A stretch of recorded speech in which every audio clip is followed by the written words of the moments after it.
नमस्कार, म ज्योतिष तथा वास्तुविद भास्कर भण्डारी। आज काठमाडौँको गोठाटार क्षेत्रमा एक घरको वास्तु निरीक्षणका लागि आएको छु। वास्तुशास्त्र अनुसार घरको दिशा, मुख्य प्रवेशद्वार, पूजा कोठा, भान्सा, शयनकक्ष तथा खुल्ला स्थानको विशेष महत्त्व रहेको छ। आज यस घरको सम्पूर्ण वास्तु अवस्था अध्ययन गरी आवश्यक सुझावहरू प्रदान गरेको छु।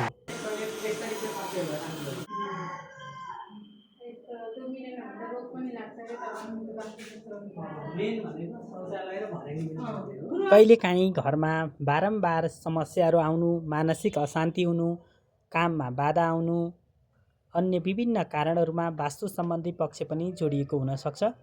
सही दिशा र उचित व्यवस्थापनले घरमा सकारात्मक ऊर्जा प्रवाह गर्न मद्दत पुर्याउँछ भने यदि तपाईँ पनि आफ्नो घर, जग्गा, व्यवसायको वास्तु परीक्षण तथा परामर्श चाहनुहुन्छ भने सम्पर्क गर्न सक्नुहुनेछ। साथै सम्बन्धित स्थानमा गएर वास्तु अवलोकन, नक्साहरू हेर्ने काम तथा विशेष परिस्थितिमा यन्त्रहरूको सल्लाह सुझाव दिने, चिना टिप्पणहरू हेर्ने, चिना बनाउने, ग्रह दोष शान्तिहरू, माङ्गलिक शान्ति गर्ने, नवग्रहको पूजा, ग्रह दोषहरू, पितृदोषहरू शान्ति गर्ने, साथै सम्पूर्ण पूजापाठहरू र योग्य पण्डित गुरुहरूको पनि व्यवस्था रहेको छ। हजुरहरूले आफ्नो घरमा, कार्यालयमा वा विभिन्न स्थानमा वास्तु सम्बन्धी जानकारी चाहियो भने हामीलाई सम्पर्क गर्न सक्नुहुनेछ।